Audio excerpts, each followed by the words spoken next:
Hello, everyone. I am Anne Kampf. Welcome, and thank you for joining. This session is part of the series Expat Life in Vienna, Austria, Your Essential Guide. And like the other session, it's something I host independently in my personal capacity. If you've been with us before for the first two sessions, you know we are building this step by step. We started with how you enter the system, then we looked at how the system reads what you do. And today we focus on what happened next, often without you noticing. Your salary, it's not your income, and your pension is already being decided. Because even when noticing or nothing feels urgent, things are already being set in motion. Your income, your pension, how your experience is interpreted here. And most of that doesn't happen through one big decision. It happens through small choices that accumulate. So let me set the frame very clearly. This is not a career coaching session. We are not here to support you finding a job, optimizing CVs, or interview answers. Those things matter. However, they don't fully explain why strong profiles sometimes don't translate into traction. What we explore here is different. Austria tends to respond less to how impressive something looks on paper and more to how clearly it fits into its structure. And once you begin to see that, things start to make more sense. So, this session is more about awareness, about understanding how early choices, sometimes small, sometimes made under uncertainty, under pressure, begin to accumulate and how they shape your options later on. Not because something went wrong, but because the system continued consistently in the direction that was set. As always, I invite you to bring your questions into the comments. We follow them in real time and bring them directly into the conversation. And again, I'm very glad to be joined by three experts, each bringing a different perspective to this topic.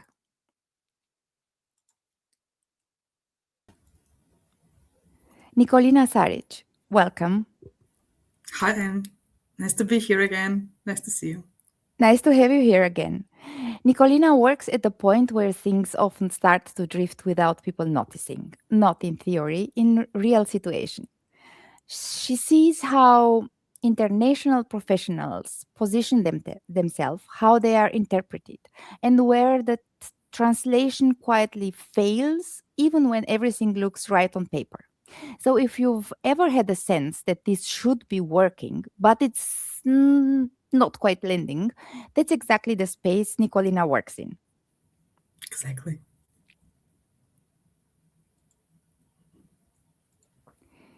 My next guest is Christopher Kampmanner. He works on the side where these early choices become visible over time. Income structures, pension paths, financial consequences that don't feel urgent at the beginning, but become very, very real later on. He sees patterns across clients where things were set up in a way that holds and where they quietly limit options down the line. Christopher, welcome. Nice to have you here. Hello and good afternoon. Last but not least, my third guest today is Benjamin Wolf. Hi, like glad Hi, to be here. Benjamin. Welcome. Benjamin works at the point where decisions become formal, where a choice turns into a status, a structure, or a constraint. He sees how small administrative steps or delays shape what is possible later, often more than people expect. So, I would say let's kick it off because today's topic is a very, very interesting topic for all of us and everybody in the audience. Benjamin, I will start with you. Um, if we remove all details, what is the one structural difference between these that experts must understand? So, if we think at the career form that defines our trajectory, what are Yes. the So forms? exactly. So the one track, of course, that people are on is being an employee. If you're an employee, most things are, your employer, the company you work for, or sometimes international institutions, figures out most things for you. It's not quite the case necessarily for your red card. This is where we come in. Some companies need help there, but once you are in Austria, you have the right to work here. They register you, they pay the tax and insurance for you. It's all in the system. Maybe some of it should be more private. And for this, actually, Christopher has good options, especially for the pension and health insurance side. But basically, there is a insurance mandated by law, and there's taxes mandated by law. This is all happening.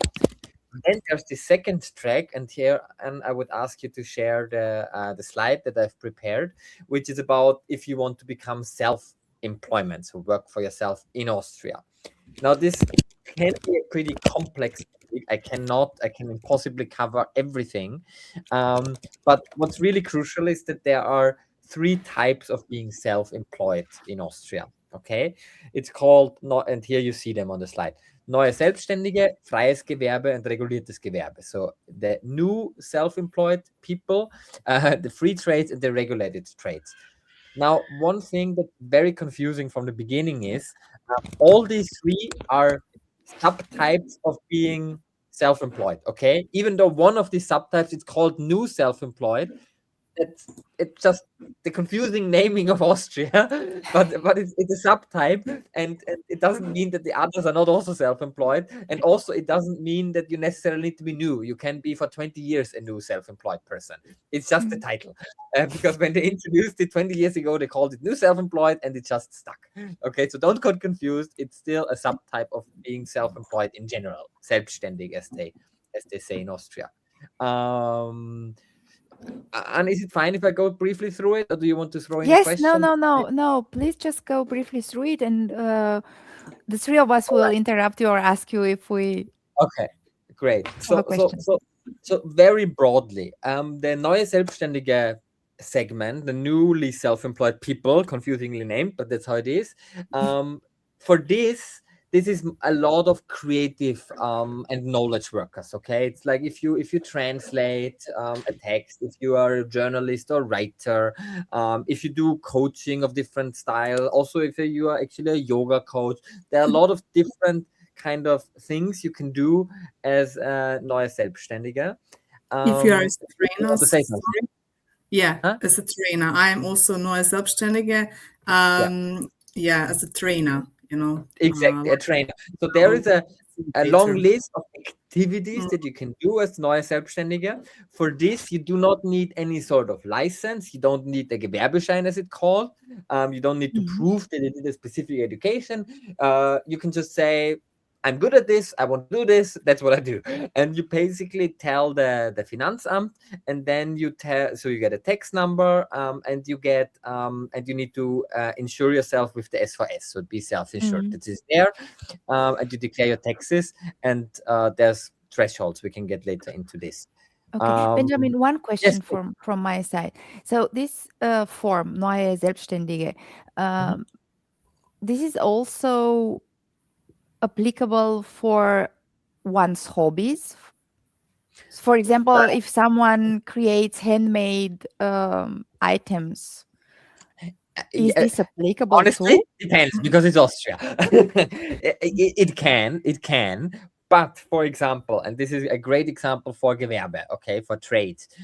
If your hobby is making shoes because you love making shoes, that Mhm. is, I'm actually not sure now, but I'm pretty sure it's even a regulated trade because you can actually learn to be a proper shoemaker. So there's a bit of a tension here. If you were to advertise your shoes as I'm a shoemaker and I'm selling shoes, that's tricky. If you Mhm. advertise it as a part of, I don't know, it's some creative work that you do and they just look pretty, but it's not actually properly made shoes from a shoemaker, then you could possibly do it under a neue Selbstständige license, so to say. So Okay. hobbies depends a little bit what it is. Not everything, no, because some things fall into these regulated categories. But it depends a little bit of how you can frame it, okay, If and you how you bake cakes, for example, that everybody loves. well, again, that's actually very tricky because cooks, for example, chefs are regulated trades. You cannot just Mm. start a restaurant here. You cannot just start a cafe, and you cannot just sell food. And cakes are food. I don't Yeah. know exactly because there's a difference between cakes for the general restaurants and cakes that look pretty. So I'm not an expert on every type of regulated and free trade, but these are great examples that show it's not as easy as one thinks. Making pretty, stylized cakes seems like logical in the UK or US. Oh, I just do that. But you need to look into it in Austria if you are allowed to do it like this, or if a license is needed for selling food, because you're basically selling a food product, so it needs to be safe. Nicolina. Yeah, and just a funny story. I really enjoyed earlier, like baking cakes and everything, in forms, etc. And I was thinking about doing it in Austria, and yeah, you have to have a license for that. So it was quite a journey. So yeah, I didn't do it then, but it is, yeah, it's a license, like a business. You have to have. Reglementiertes Gewerbe for that. So this is what I know Exactly. based on my experience. But basically, Perfect. for Yes. the for Yes. food, I think it's like that. Yes. Yes. So, right now, let's do exactly for food is particularly tightly regulated, but there are also everything to do with security, with your own bodily safety, with health especially. I've heard therapists non-regulated. That might be a little confusing because actual therapists definitely are regulated, like you need a license and so on. But there are all sorts of different types. You have mental coach, for example. It's called a mental coach, which in English probably some would also call a form of therapist, and that is again allowed. So as a neue Selbstständige, so you really need to know and understand well what you do and in which of these buckets you fall. Okay. Mm. And then to go briefly to freies Gewerbe and reguliertes Gewerbe, what's the difference here? Because also it seems weird. Freies Gewerbe is actually also open to anyone, no proof of qualification. But you do need a Gewerbeschein. So you basically need to tell the WKO, the Chamber of Commerce, okay, I'm doing this, I'm a web designer, I'm marketing pro, I'm doing IT services, please give me this Gewerbeschein. You may ask now, what's the difference? Why is the one thing no self-employed and the other one a free trade? I don't really know. It's not that logical. It's mostly historically grown like that. But it is like it, that you need to do it properly, because otherwise they can later fine you or say, hey, you're doing something that you're not properly licensed for, or you don't have the right thing. And then Gewerbe, regulated trade, are the most complex. There you Mhm. really need to also not just a Gewerbeschein, but you basically need to prove your qualification. So an electrician, an hairdresser, a real estate agent, a plumber, of course, lawyers, doctors, and all of these trades. So that's can be from relatively short to very, very long, the education Mm. that is required. And if you want to be a consultant in your area of knowledge, what which one of those three would be more recommended? Yeah, so you can probably get away with newly self-employed. You can be a coach, a trainer, an IT consultant. An IT consultant is sometimes already free trade, okay, but it's also still easy. But for example, an Unternehmensberater, a company consultant, which gives concrete financial advice, is definitely reguliertes Gewerbe. So Mhm. again, you see a little bit, the word consultant is very broad. It seems simple, but depending on what exactly you do, what advice you give, it can fall in either one of these three. And you need to figure it out before what applies to you. Okay. And actually, last point here, you can also combine different ones. That's also interesting. Some people have registered several Gewerbe, several trades. Some of them may be free, one regulated, one neue Selbstständige. That's also allowed, but you need to fulfill the requirements for each. And if someone from the from the audience would like to know more details or in detail informations, they can they approach you, or they have to go for a discussion to WKO? W- Both, right? So definitely we do that. We help people figure that out, and we have actually great partners who help also do the whole registration process. And one thing we strongly recommend is that every newly self-employed person needs a tax advisor. That's really it just helps you so much, and they can help you register for the Finanzamt and do the insurance thing and so on. Of course you can do it yourself, but it's just it can really be a pain. And usually they save you more money than you spend on them. So we have partners for doing that, but we also help people figure out what's the right path for them, understand a little bit the system, maybe where they come from, what they did there, and what they want to do here, and where it fits in. And yes, the WKO is also part of this. In some questions, we actually advise to go to the WKO, but they don't do it end to end, right? They talk Yeah. to you and they say, oh yeah, do this and that, and then you might still be lost. Okay, but what next now? Like, how do Yeah. I as far as how do I approach the Finanzamt? How do I do all these things? Yeah. We tackled that, I think, in our previous sessions, and we discussed and agreed that they are working in silos somehow, and you don't get the bridging between the places you have to go to register and get your informations. Yeah. Yeah. Yeah. Shall I go to the next slide, or I can Yeah. ask Yeah. Yeah. Yeah. questions? Yeah. Let's have a look. So basically, which part is right for you? What we figure out. I mean, that's a super simplified version of it. First of all, is your work creative, intellectual, or knowledge based? No physical product or regulated skills? Then usually it's not selbstständiger. That's like super simplified, because as I said before, a company consultant in a way is also knowledge based, and it's still a regulated Gewerbe, or like a financial consultant. But still, a lot of these freer things are neue Selbstständige. But if your activity appears on the regulated trade list, so this is a very long list, very long, then it's either regulated or yeah, exactly. If it appears on that list, it's regulated, and if not, it's a freies Gewerbe. So this is stuff we figure out together.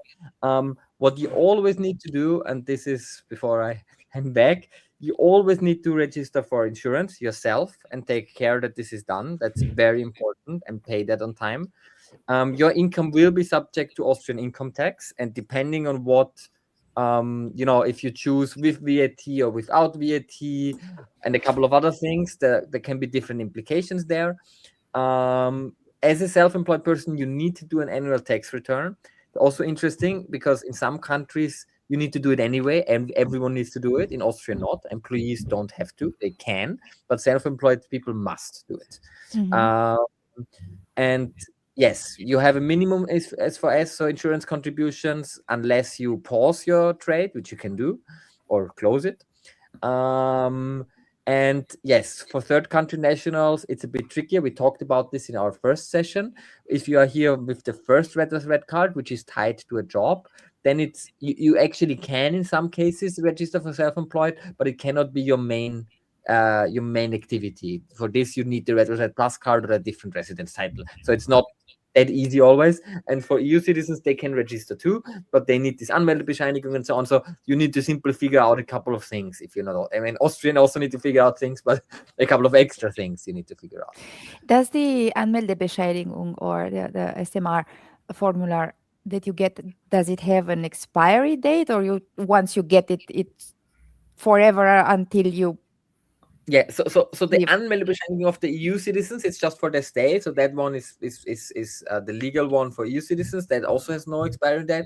And your Gewerbeschein and license, basically, no, it doesn't have an expiry date. Also, your tax number, all of this stuff, that just keeps going as long as you don't pause it or end it. Yes, but you need to check regularly if it still fits the things you're doing, because that might change too, and then maybe you register an extra trade. You need to be a little bit careful there. And here sometimes, for example, if it's a reglementiertes Gewerbe, you need to to have some schoolings on a yearly basis. Yeah, that is very important more to it's check. regulated, more rules applied to you, and you might have, especially for restaurants or cafes, they also get inspections. There's a whole deal about where you actually prepare the food.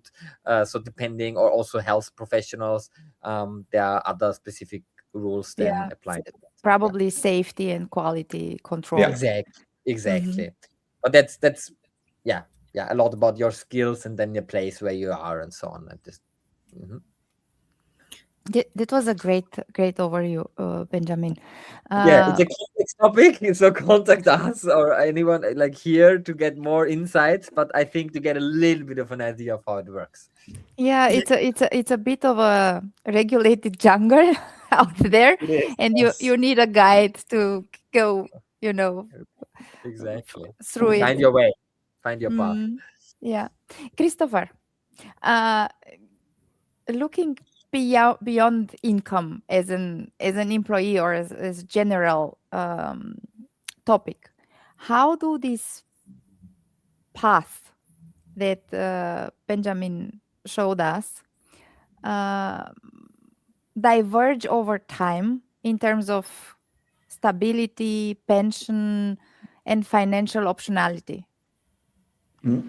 What we see a lot when clients are coming to us in the first meetings. So very often the question is, where should I invest? What should I do? And we say we need to have a shift.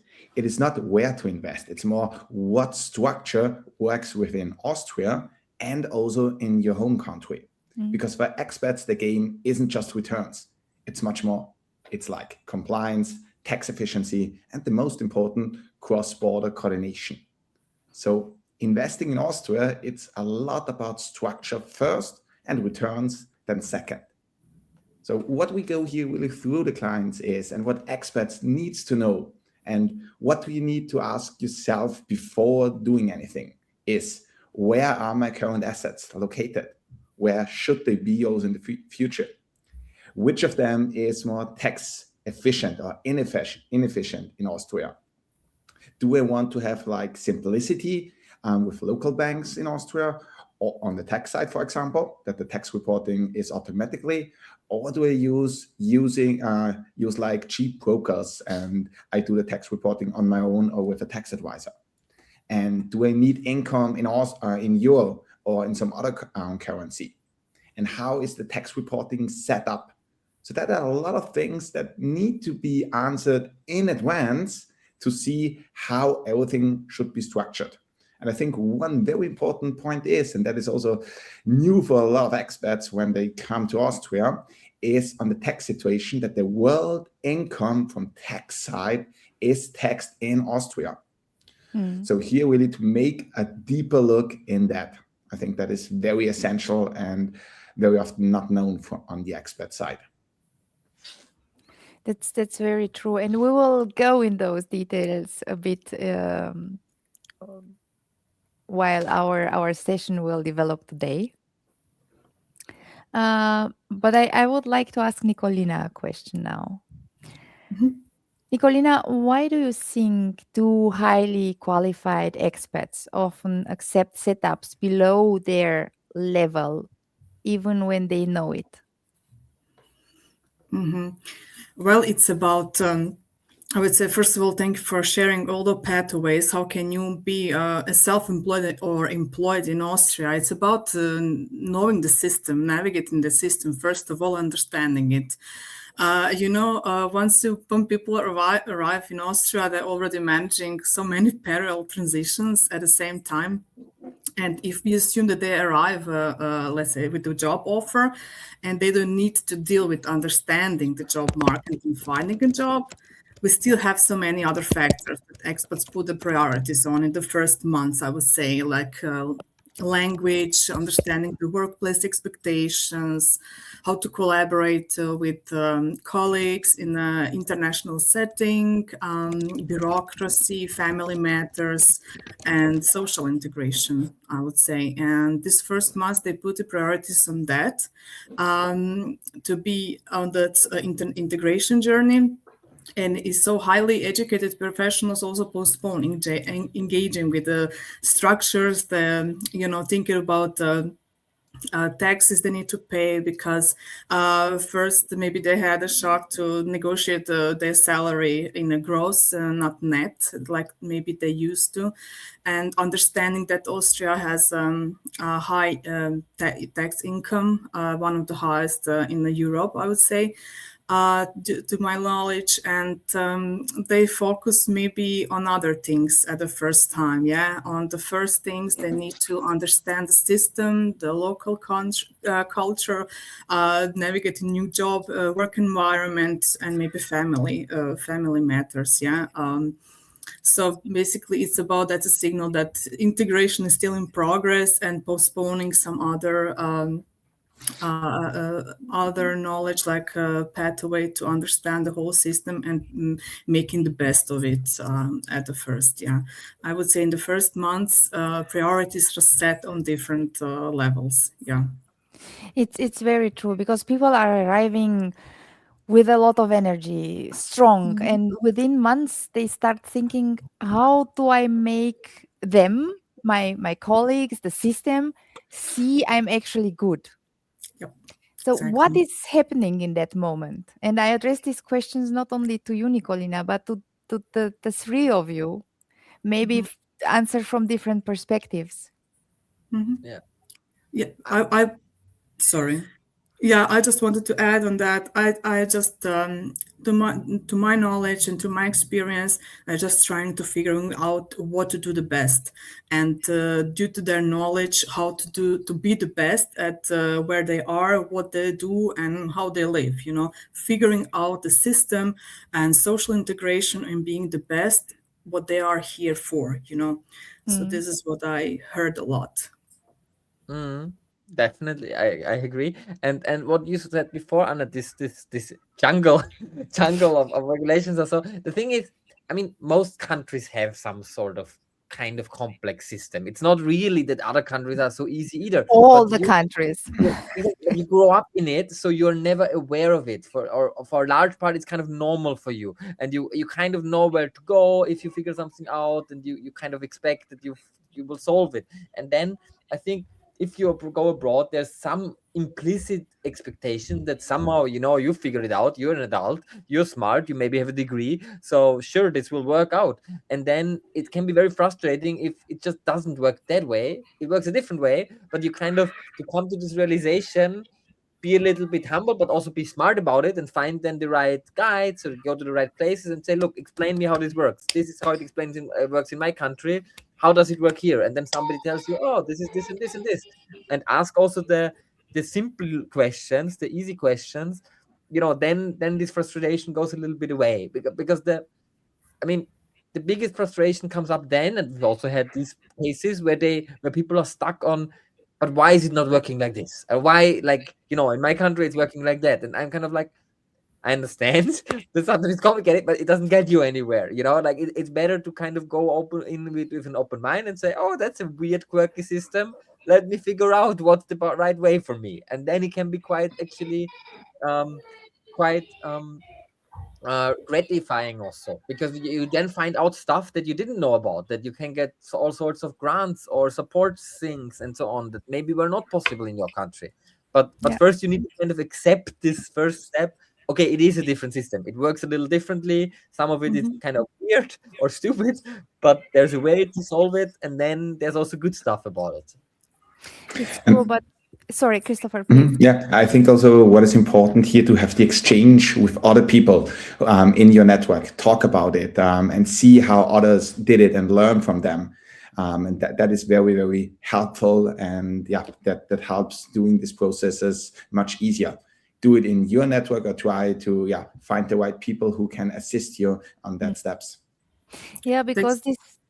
this adaptation can quietly turn into an identity loss if you do not find um, your group, your team, your peers, your person, that can support you, that can guide you, or at least that knows someone that can give you the right informations.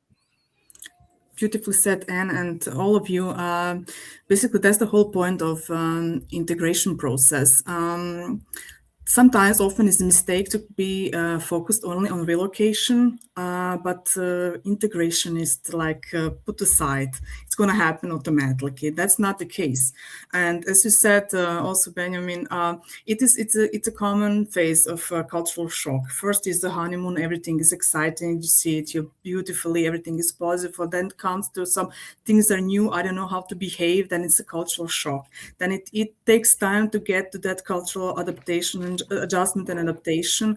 It's a time and during that phase that exactly internet community helps, whether it's international community is like self-employment group community. You need to find your community, discuss, communicate, ask, observe, and maybe find the right guide to guide you through a process, and you will figure it out. I mean, basically you're not alone. We are here to guide you, all of us.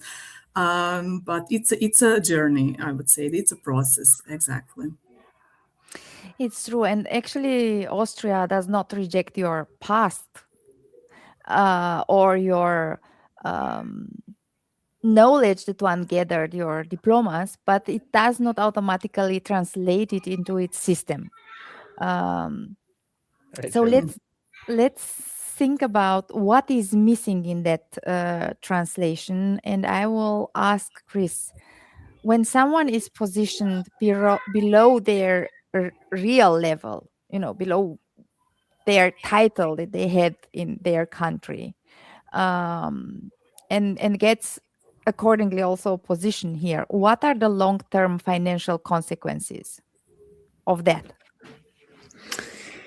Here it takes some time also to really to realize that and think on that on the financial side.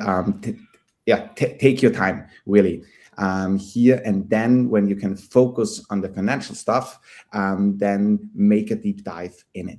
And here to understand the whole financial things in Austria is not so easy. And especially maybe we can go also about like the pension system. It's such a hard topic to understand that for people who just join Austria, because it is so different to other countries as well. Maybe you can just show a slide. Yeah, sure. What I showed you to understand a little bit here also on the pension side.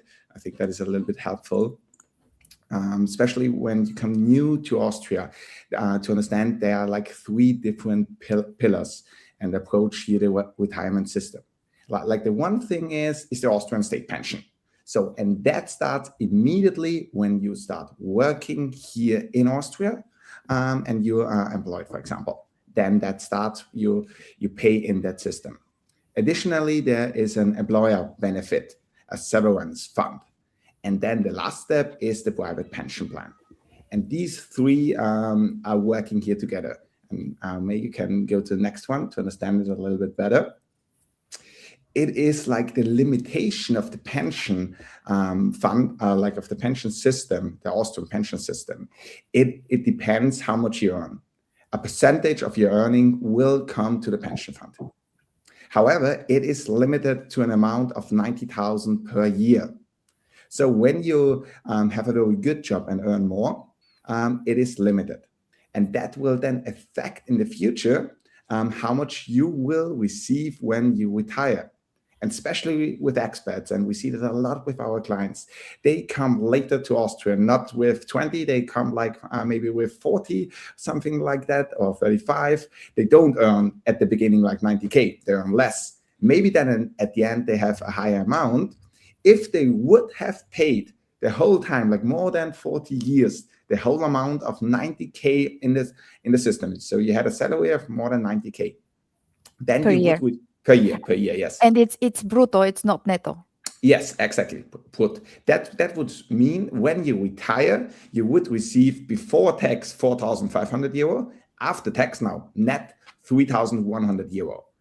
But to be realistic or practical, none of the experts ever have that. And also almost nobody of Austrian people have that because they have not paid the whole 45 years in the system like 90,000.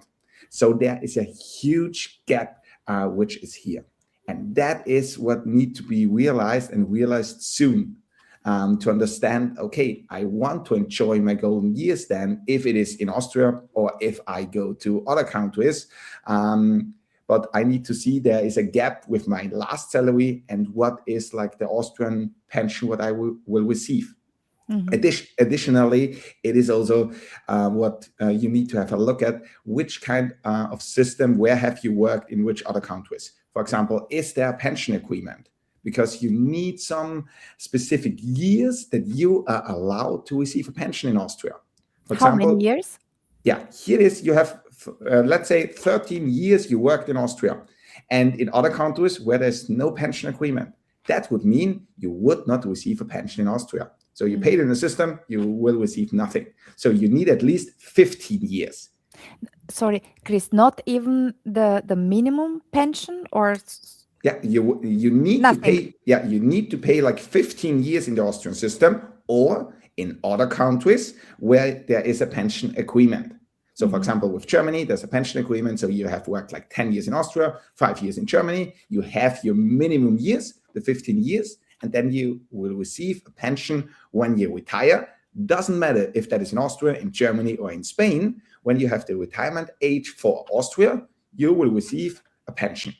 How much? Yeah. Please? Sorry, I have another question. What happens if there is ongoing an agreement between two countries, and let's say at a certain point in time, we don't know why, geopolitical situations, this agreement is closed. It's not valid anymore. What happens then? Because one person in theory could have had those 15 years, the minimum 15 years, if the agreement would have still be valid. But if the agreement was closed, cut, finished, what happens then? Is there a solution for that? Or it's just you don't fulfill the 15 years and that's it? To be honest, I didn't have this kind of case, and I don't know if that occurs quite often, but that, yeah, there would need to be a deeper look and how, if they could do that like backwards. So if there was an agreement in the past and then they change it. So maybe Benjamin, you have experience on that side. But from my side, I have not heard about that yet. I mean, agreement is always. I mean, we would have to look at the specific case. It depends so much also on. I mean, Christoph mentioned it before, that disagreements between different countries in the EU, it's different if you're an EU citizen than when you're a third country citizen. Yeah, there's all sorts of variations there. If you then maybe become an Austrian citizen, it changes again.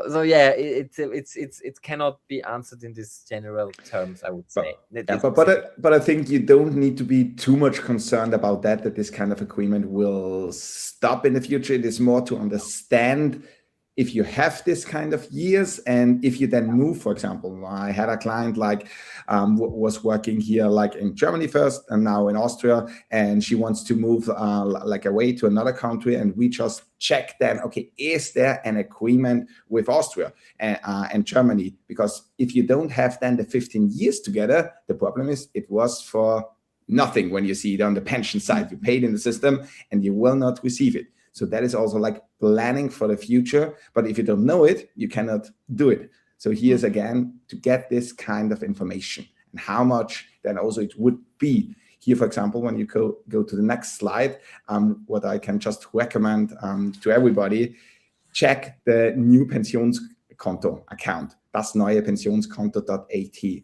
There you see how many months you have worked already in Austria, which amount you have paid in the system. What does that mean at the Pensionskonto Rechner? You will see how much pension you would receive when you have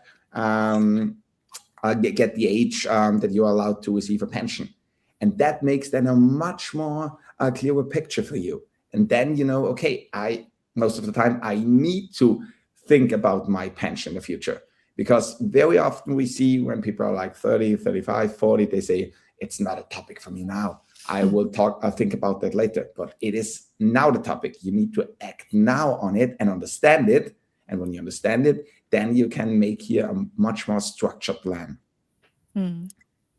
So if I may add something, Chris, thanks. Perfect example and information for that pension account, because it occurs to me during our meetups and talking about, I mean, with people, nobody mentioned the pension, right? Nobody's talking No. about, just, there are people who are just riding the waves of their journey, navigating, trying to survive. Others are thriving, performing, and then we talk about more about potential investment, not about pension, but what's the good time is to check when's the good time to think about investment. Would that impact our pension? I would say yes. What would you say? When should we bring that into conversation? As soon as possible, maybe, but what's the best time? I mean, to bring that as a topic. Here's the point first. Understand more the system, understand your personal situation. And if you see how the pension is working, you have a little bit of more picture. Also, the question is now, when we look at the pension system, if we look at the demographic change, is the question, will we receive this kind of pension? Is that possible? For me, I will retire in 30 years. I'm not quite sure if the pension system can work like that. How it is now. There have to be some changes. Just the question is on the political side when there will be the changes. But the system will not work for the next 20, 30, 40, 50 years like it is now. It is not possible because too less money is coming in the system, and people are getting older. They get for a longer time a pension. So therefore, it's again the huge topic. Think about it, understand it, and then you see the need that you have to do here something, and then to think about investing. And here on the investing side, it's again like the combination, especially for experts, to have this kind of flexibility. Because also what I hear quite often, I don't want to do now some investments because, I don't know if I leave Austria in 7 years again or in 3 years. If you set it up again correctly, then you need to be flexible. And also on the investment side, you could be very, very flexible if it is set up in the right way. And especially for experts, that is so essential. It's not essential if you make like 5% or 7% to 8% per year on performance. It is essential that you have an all-over good portfolio, which is flexible when your situation is changing, when you go back to your home country or somewhere else. Chris, is there a minimum cap for investments? It's depending what do you like to have. Here's again the situation of the clients. What is their aim financially? What is it short term? What is it middle term? What is it long term? What is it at the retirement? And here all comes together, like to see what is the status quo? Which kind of assets do you have now? What is the pension system in Austria? What is the pension system in South Africa? What it is in UK where you have worked maybe? How much you will receive from the different countries?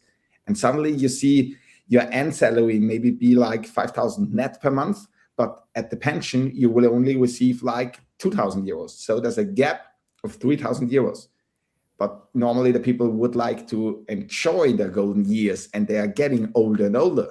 And therefore, think about it, see how it works, and get a clear picture as early as possible, and then act on that. And really then use the right figures. What do I need to do now that I can enjoy my life later, but at the same time also enjoy your life at the moment? Because just saving and investing and not enjoying the life at the moment also is not the best thing. So it has to be here a good combination. And especially it is so different from every person. It's very individual. So you cannot say that is the master plan and for everybody, that's the right number, that's the right figure. Right. And I think that that's the real work-life balance at the end of the day. Yeah. And that's essential. You don't know how old you get. You save the whole time and then 55, you get a heart attack. And yeah, then the money is here, but you didn't enjoy your life. So that's all should not be the plan. Right. Is there a cap, a limit set by the state? It is pension, on the pension. On the pension, it is what you when you go one slide back again. Yeah, you can see it again. It's around 3,100 euro in general net what you could get from the state pension. So that is 3,150 at the moment. It will increase every year a little bit because of inflation, but that is like the maximum what you get from the state pension. And Sorry. please. And this is the maximum, and it's correlated with your income for the full 40-year career, or it's correlated with your income for the compulsory 15 years. It is here. There was a change in the pension system as well. So it is now calculated the whole amount. When you go 2 slides more furthermore, it is calculating here. On the left side, you see then that is also what you can download. It is calculating all the amount what you have paid in the system. Additionally, how many years you have worked. And then you will see how much you get. And like the maximum is around 3,150 euro. But in reality, nobody, and especially no expats, will achieve that. So we are here more like between 1,000 euro and 2,000 euro. What is the pension from Austria? Of course, then you have to look how much you will receive from other countries. Then gift it all together, calculate that, and then you see how much you will receive. As well, for example, for people who live in Austria the whole time, also for non-expats, they normally don't have a salary of 90,000 per year since the start. So therefore, also a normal pension is between 1,700 euros and 2,500 euros, I say more realistically. And that is then the question what you need to think about. Is that enough for maybe when I live the next 30 years, when you retire with 65, you live until 95, can I live with that money?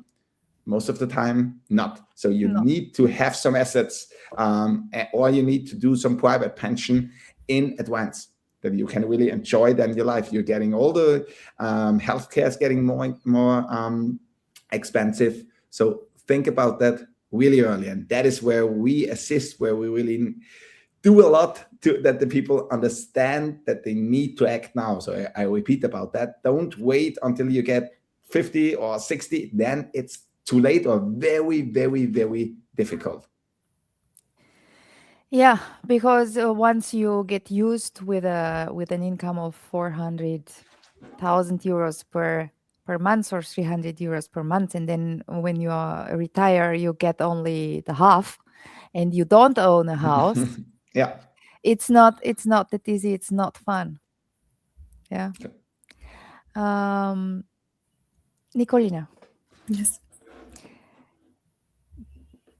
When people get hit by the reality and they say, well, I still have, I don't know, couple of years, 5 years, 10 years, and I just want to get a better job. I just want to be seen in such way that when I retire, I have the same conditions or I have a good retirement time. Why do people try to fix this by working harder instead of repositioning structurally? We can see that from maybe mentality, the used to and their patterns of behavior and values that they carry with to new countries.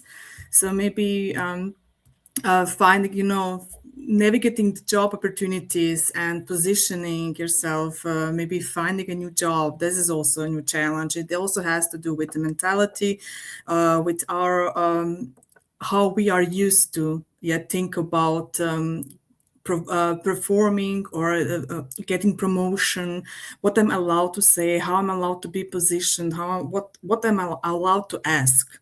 This is also a big mindset shift for internationals, not only for expats who just came here maybe for a few years, but also for internationals who are trying to set their foot here. This is one thing. There's so many phases and so many phases to go through and to master it. And I would say it is like learned patterns. So I would always say, get yourself informed, understand the system, understand how it works here, how to how work works here, and maybe you can find your way to be better positioned, to find a new role, yeah, to or to get a new job more easily, to understand the job market. This is also very important when we talk about people who are not coming here with a job offer but without one. So you will have to understand how the system works, how work works here, how to what to do, how what are the rules to play, because in the work environment, how to move forward. This is also something, it's another topic, yeah. And all this combining together, it brings you, whether you are feeling like stability and structure, or you are uncertain, this is what gives you the whole picture on how you act and react to certain things. Yeah, also to pension and positioning and everything, I would say. Mindset. Work on that as well. Yeah. I come back now to this feeling of identity loss. Based on your experience, I'm addressing to the three of us, to the three of you. Um, how how is this feeling of identity loss shown in the interaction of the experts with you, or within a group, and how can this be solved? What's the solution not to feel lost from an identity point of view? Because once you come here and you have a job, then maybe you don't have that job and you start looking for a new job, or you want to open a Gewerbe, or you want to invest. And in order to invest, you have to have the money, you have to have the job that provides you the money. What's your experience with that? What are your thoughts about that? If I can add something, this is one of the most relevant topics after moving country, after figuring out the paperwork and yeah, housing and everything.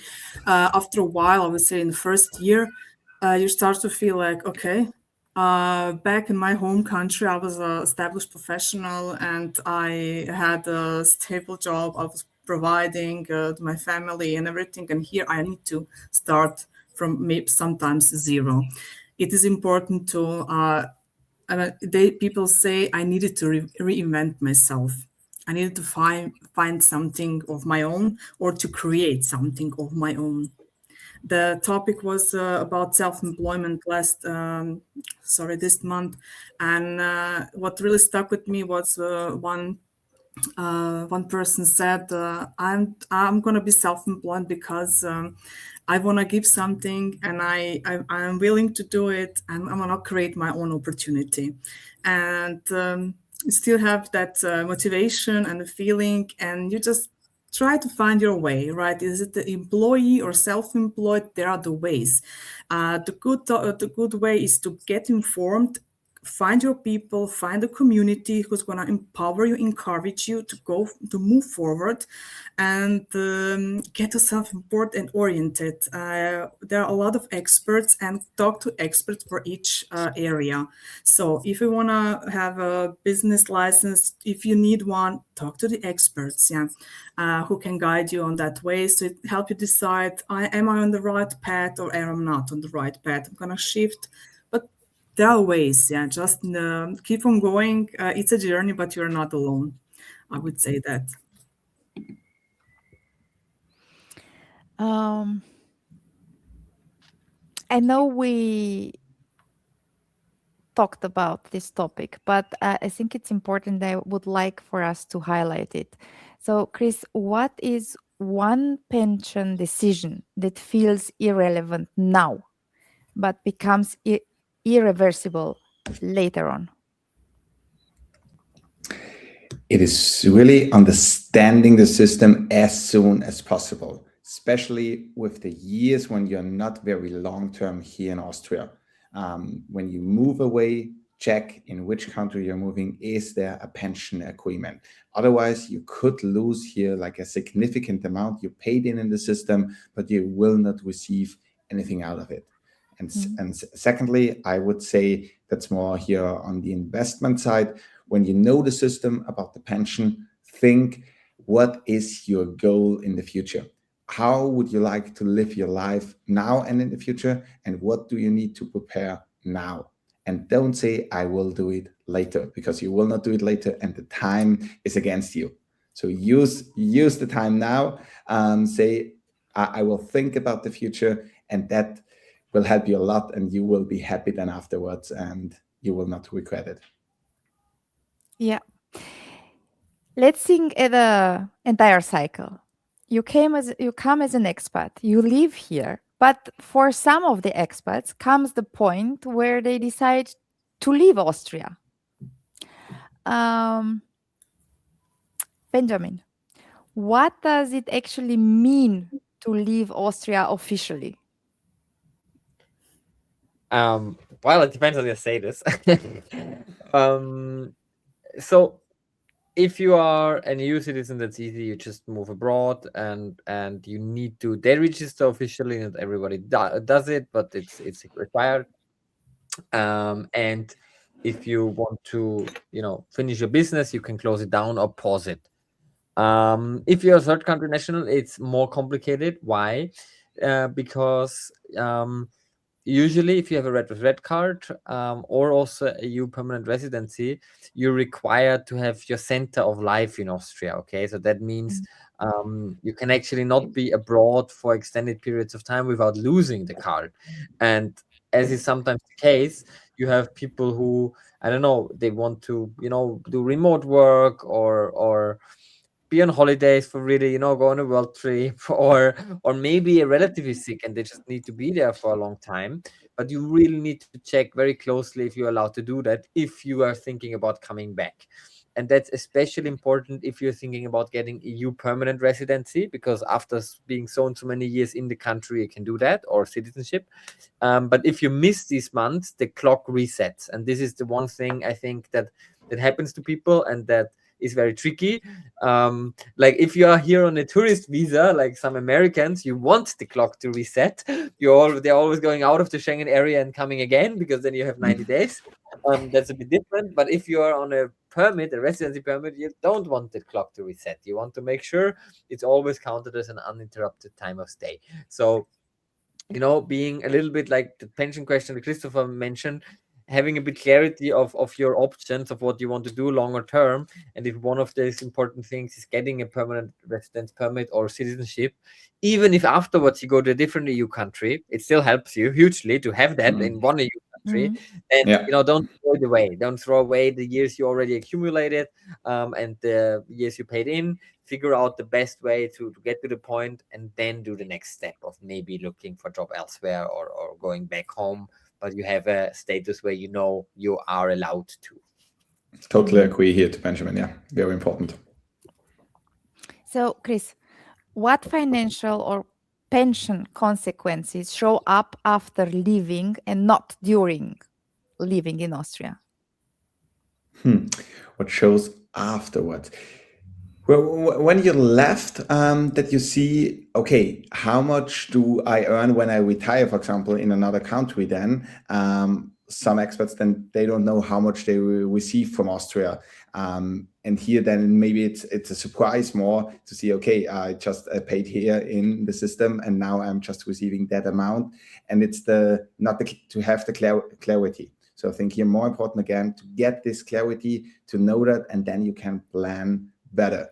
And to know, okay, how much I receive from the different countries. And then when you're back in your home country, for example, okay, here from Austria, when I'm, for example, as a man 65, I will receive a pension as well. What do I need to do in Austria as well to receive it?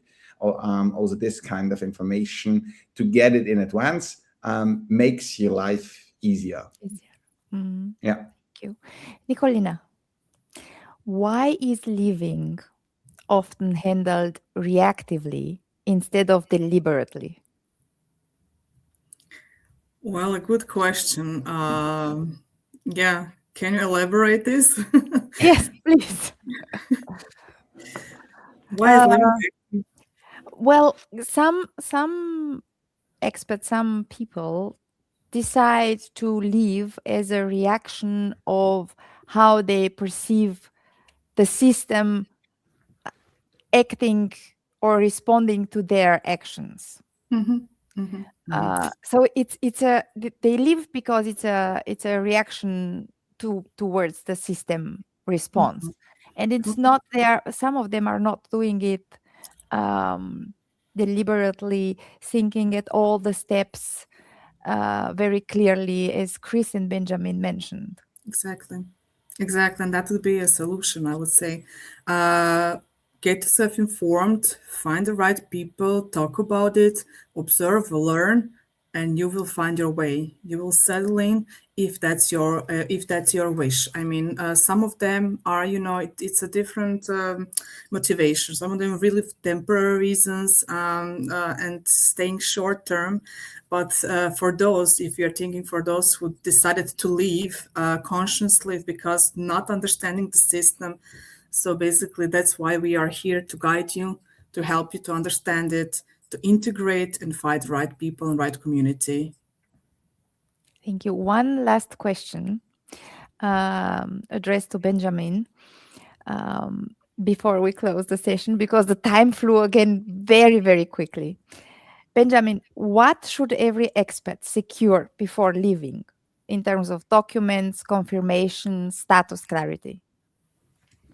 For leaving, well, again, it depends a little bit if they want to come back, possibly, or not, or leave for good, and it doesn't really matter for them. So if they do want to come back, they need to be very, very clear and precise about proving how long they've been in the country, so they can, and then, coming back and so on. And where the registered address is, and that it stays their registered address, so that they can show that the place of residence is still Austria. And if they maybe cancel their rental contract, that they find maybe a different place to register to show no, still the center of life is Austria. If they don't come back, they don't have to worry about that. They can just deregister normally. They can close down their business. They should definitely tell if they're self-employed the SVS or Finanzamt, because they might send them letters even afterwards, and that could be pretty iffy, because you need to then pay, and they are, especially in EU countries, they can force you to pay that, and that's not pleasant. So yeah, like kind of figuring out these elements, if you have a trade, for example, are really important, or if you have some other legal applications of that kind. Yeah, I think these are the most important points for now. That would come to my mind. Thank you very much to the three of you. So I would say that if we take one thing from today's discussion, it is small decisions don't stay small, they build. And the earlier you see how things connect, the more choice you actually have. Thank you, and everyone, thank you to the three of you for being here and being part of the conversation. And our next session, in the same format, Schooling in Vienna, Austria, will take place on the 7th of May at the same hour, 18 hours Central European Time. And the four of us will be glad to see you here and be part of the conversation. Thank you very much and have a nice evening. Bye, everyone. Bye. Bye.